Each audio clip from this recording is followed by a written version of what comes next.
Hallelujah. Eenyudha akka kootii namatti jaallatte dhiiratee sagadii barbaaddee qalbii koo bakkatti deebiste.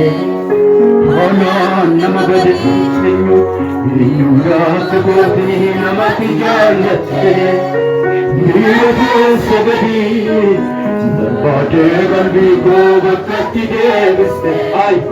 Honoon nama gadi eenyudha akka kootii namatti jaallatte dhiiratee sagadii barbaaddee qalbii koo bakkatti deebiste. Honoon nama gadi akka keessa fudhanne amalaan na qabda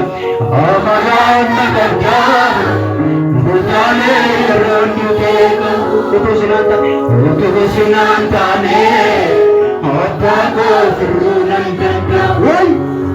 Amalaan na qabda murtaalee irraan duuteeka utuu sinaan taane abbaa koo firruu nan danda'a.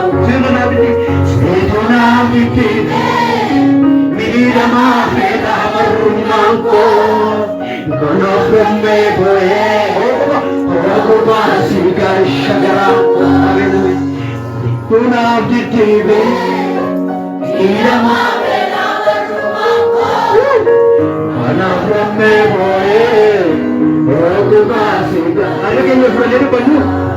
Eenyudha akka kootii namatti jaallatte dhiiratee sagadii barbaaddee qalbii koo bakkatti deebiste.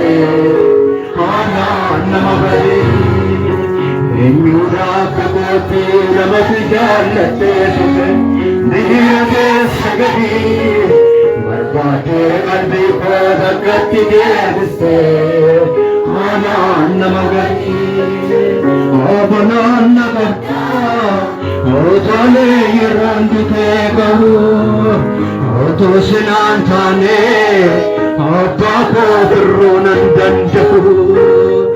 Abanaan na qabda murtaalee irraan duuteeka utuu sinaan taane abbaa koo firruu nan danda'u.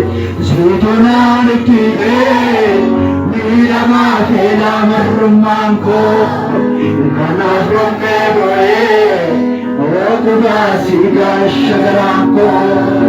Seetonaan ittiibe miidhamaa fedhaa marrummaan koo kanaaf gammee bo'ee ogummaa si gaasha garaa. Harka keenya fudhannu eenyudha akka kootii namatti jaallatte dhiiratee sagadii barbaaddee qalbii koo bakkatti deebiste.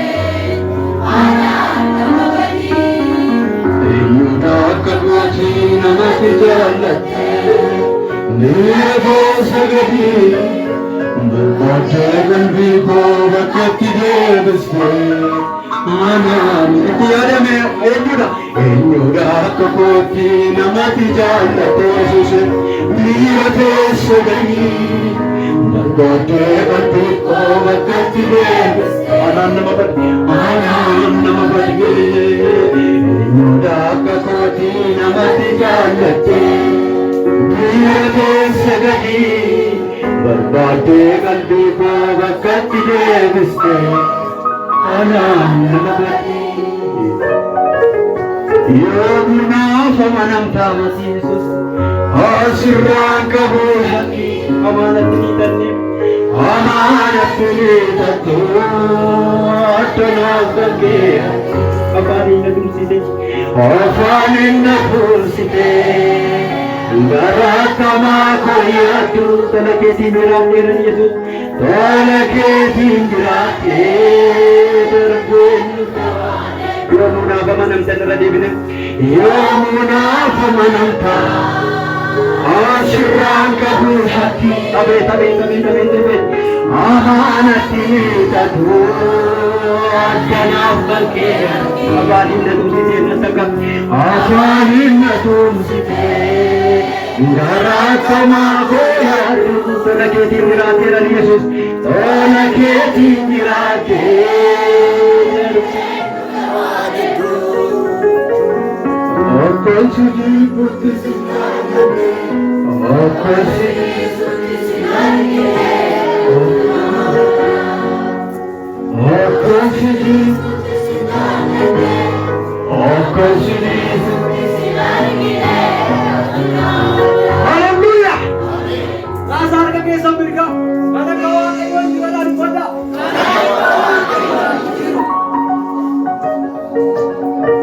Arki Waaqayyo waan sitti cufame sirraa bane si dabarsa. Harka keessa mirgaa gara qottachees kaafadhaa. Harka fuula isaatti ol ka'e kana.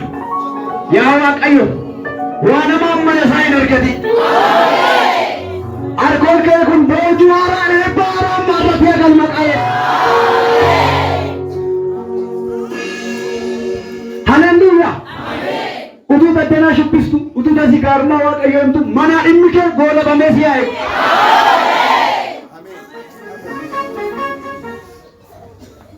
Haleluuyaa. Mee dhimmi koo goolabameera jedha.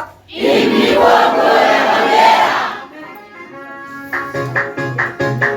Haleluuyaa. Mee namni lama jiru xinnoo masiyaasa socho'u. Ela. Abeet abeet abeet abeet abeet abeet. Ulfina isaa kan Waaqayyoo.